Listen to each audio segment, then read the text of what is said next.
Welcome to Victoria Rumble Room, a show that attempts to punch a hole into misinformation and half-truths and gets down to what's really going on, hopefully.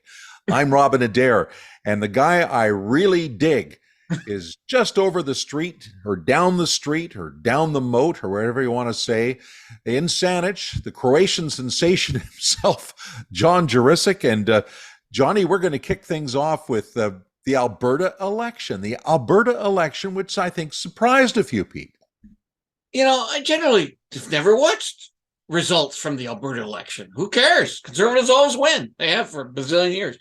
And then Rachel Notley wins, and then a controversial new leader comes in. I actually watched it. First hour, as everyone or anyone who watched, was really weird because all of their machines didn't work. So I suspect a lot of people were cheering on Rachel Notley from BC. Rachel, and of course, she's the leader of the NDP. It was close. They gained 14 new seats. However, ultimately, Daniel Smith and the United Conservative Party won by 11 seats with a majority government. And it's really interesting that a lot of people I know in Victoria would have been rooting, I think, very vigorously for Rachel Notley. She actually worked at the legislature. She was a compatriot of John Horgan back in the 1990s. And I think that a lot of people here would have been rooting for the NDP, and maybe we're thinking, well, the Conservatives, that's a spent force. But in Alberta, I don't know that conservatism will ever be a really spent force, especially when you consider they are big champions for oil and gas, and oil and gas is still huge, especially in southern Alberta. And when it comes to protecting the future of energy in Alberta, and maybe opposing some of the carbon tax talk that goes on from Ottawa, that helps. I also think there was a mistake made by the NDP at I guess it was right after the debate. There was a talk about what are we going to do about taxes? What are we going to do about business taxes? And I believe it slipped that there was going to be an increase in business tax from 8% to 11%. Well, in a place like Calgary, which is the most contentious place in Alberta, where a lot of seats were won or lost by a razor-thin margin, raising business taxes did not go over. Anyway, a guy that was really rooting for the NDP in Victoria in particular was Andrew Weaver, the former Green Party leader, and he even put a bet down. He was betting some bubbly, bowing and scraping around the next time we see you. I'm betting you a bubbly. Betting you a bubbly. All right, we'll send you. We'll send you some champagne. Of course, now it's cancer causing, but we'll send it anyway. I'm surprised you don't have a green bubbly. Just a bubbly. I do. I can have a green bubbly if that's what you prefer to give me. I'm happy to send you some sparkling water. I was going for the conservative red bubbly, right? So yes. I thought that was more appropriate.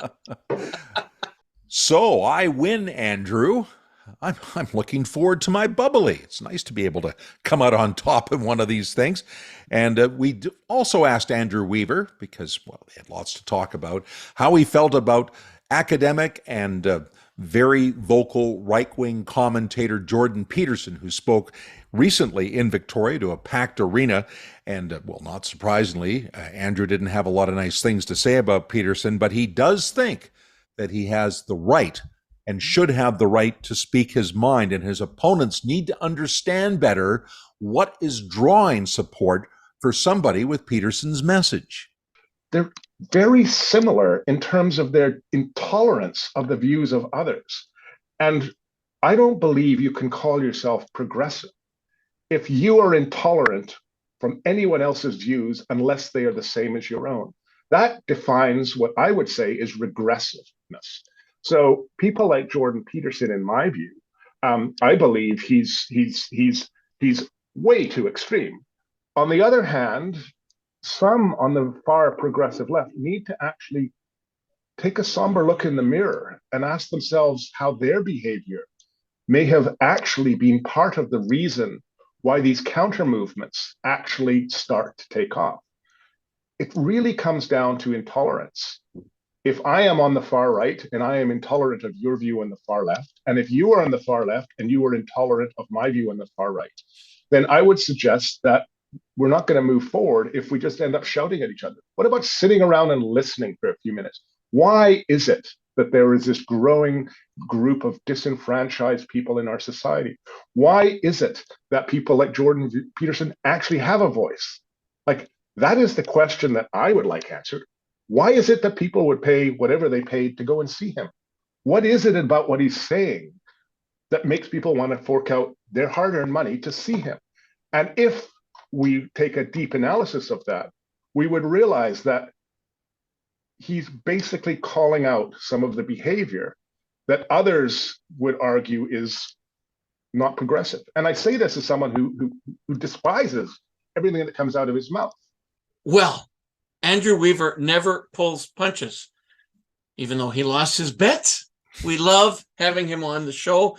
We love listening to his opinions.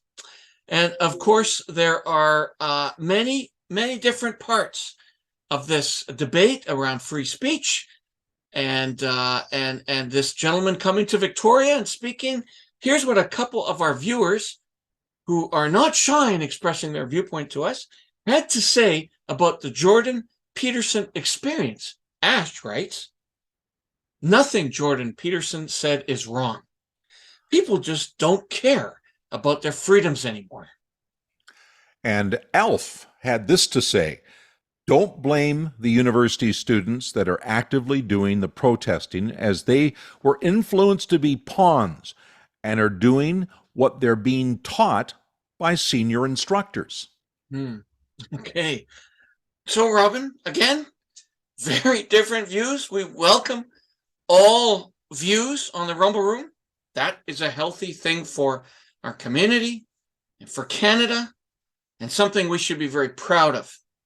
Meantime, I'm wondering about the pointing the finger at 10 municipalities and basically ordering them to reach required BC government housing targets. A very recent announcement from the NDP government. Victoria, Saanich, and Oak Bay are all on that list. Central Saanich, Sydney, and North Saanich are not on that list.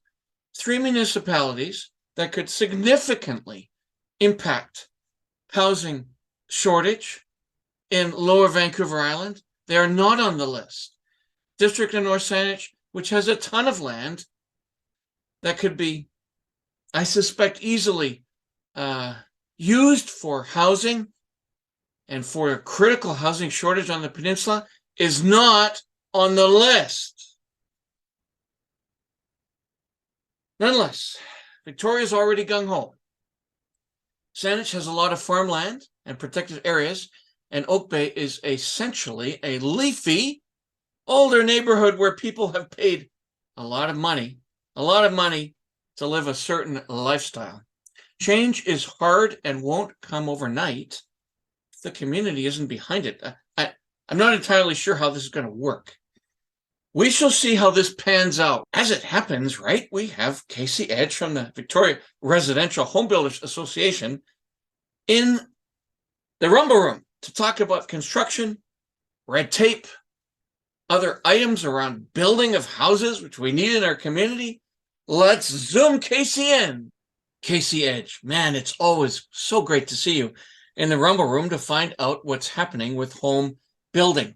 And besides that, you generate great viewership for us. So much appreciated that you're back. Excellent. Yeah, you bet. My first question, what do you think when you hear Victoria Councillor Jeremy Caradona saying the era of single-family home zoning has now come to an end thanks to new missing middle bylaws? He most recently talked about this regarding a car-free sixplex that's replacing a single-family home. The neighbors aren't happy about it. What's your view? What's your thinking on this stuff? Well, there needs to be more accommodation of missing middle, because if you look at CMHC's latest housing starts, missing middle new construction is down 55%. And that's the product that young families, millennials, need. So there does need to be more accommodation of that. But the challenges associated with actually doing it, with respect to all the regulatory hurdles that the city of Victoria put in there, we'll see what the result of that is. There have been concerns raised by builders with respect to all the costs and regulatory hurdles regarding this new missing middle rezoning. So it's one thing to talk about it at council, but you're not a builder. That's not what you do for a living. Talk to a builder about some of the challenges involving that. But let's talk about the push by these councillors, and I don't want to just narrow it just to Victoria. There's certainly a lot of talk about missing middle all over the province, but people like Caradonna, Matt Dell, Dave Thompson are implying that there's a groundswell of support now for homes that do not include cars, that people can't wait to have a home where they don't drive. They are happy to drive around in public transportation or shared vehicles or e-bikes. I mean, is that realistic? Do you think that there are a lot of people out there that are happy to give up their vehicles? Yeah, try to get your kids to a hockey practice without a car. Try to get them there with their hockey equipment and all the rest of it on an e-bike. I think I just talked about earlier about how elected officials talk about stuff that that's fine. That's their agenda. That's maybe who their voter, that's who they're talking to, their voters. But I don't necessarily think it's particularly an informed opinion. Okay, so let's do a little bit of forward thinking with some sort of context around. There's a political flavor to this question. There's a bit of regional context to the question. We hear a lot of construction is now underway in Saanich and in Victoria. The question was a question, how dramatic is this? But really, is new construction in the Western communities slowing down with new council that wants slower growth? Is there a balance in our Lower Vancouver Island community underway? You're seeing a slowing down of construction anyway as a result of high interest rates. So that's just going to happen. And in fact, the latest CMHC housing starts show, yes, we're still up 2.5% year to date, but in April, there was a 72% decline in housing starts in our region. So now, single family is down 47%. Missing middle townhomes are down 55%. We are seeing a slowdown in all likelihood. I think Langford still leads. Whether they'll continue to, we'll have to see, but they lead with 570 new homes year to date, followed by Victoria at 247, Esquimalt at 166, 0 new homes in Sydney. So year to date. So this is the first time I've ever seen Metchosin and Highlands actually outpace another municipality for housing starts, because Metchosin and Highlands each have 1 new home year to date since January, and Sydney has 0. So that is some kind of a record. Now, that all said, that's in a real market. So 3 levels of government tell us where we can build, how much we can build, how we have to build, and how much money they want from the build. It's a government-controlled market. So you need to deal with those government issues in order to create a real supply environment. And frankly, British Columbia hasn't done that. And even if they say, so the housing minister recently announced we're going to rezone for missing middle in a lot of these markets that are obstructing it. Okay, so let's say they do rezone. Well, municipalities are free to boost the costs, like community amenity contributions, DCCs, whatever it is. Saanich is looking at adding $9,000 per townhome to new townhome, even though there were no new townhomes built in Saanich last year.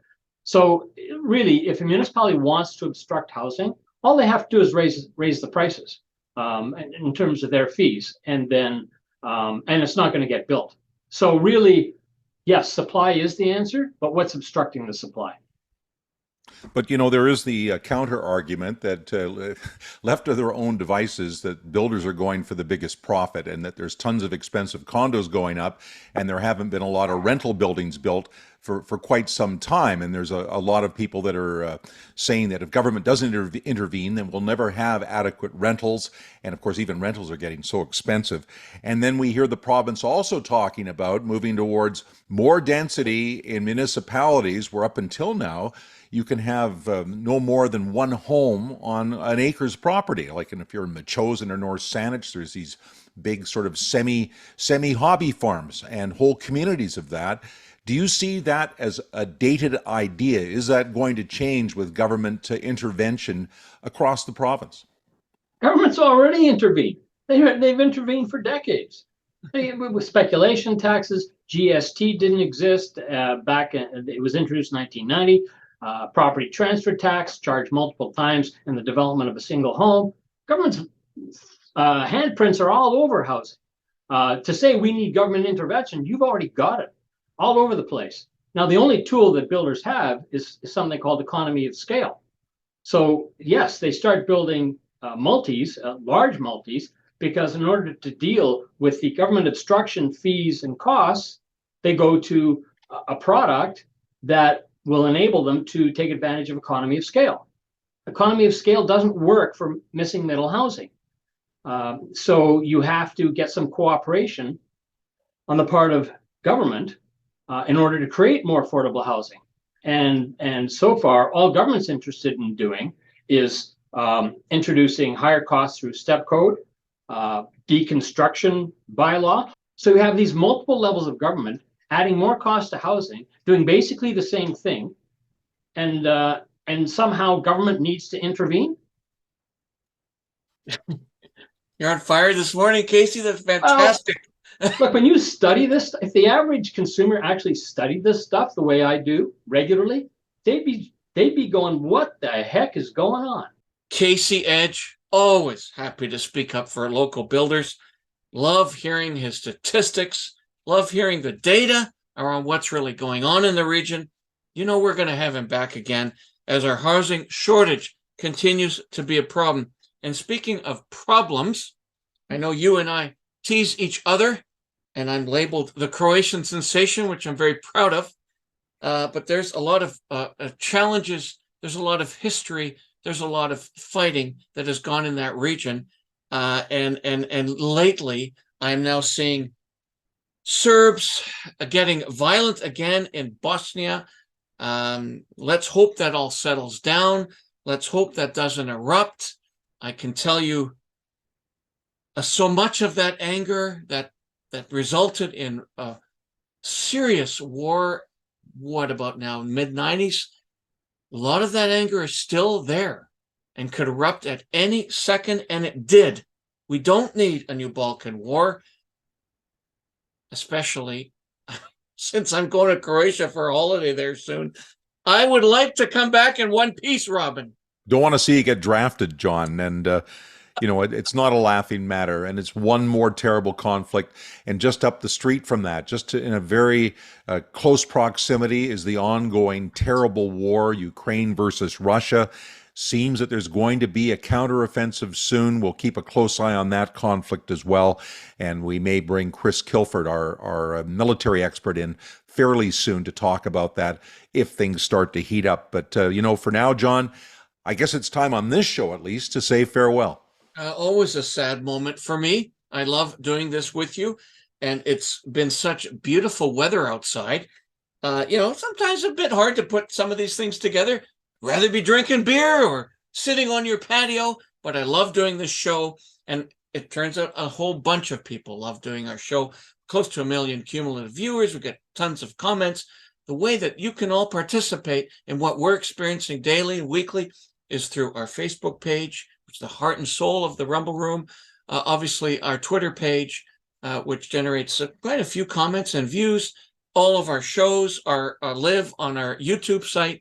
We also participate in many Facebook groups that talk about these issues all the time and like hearing from our guests.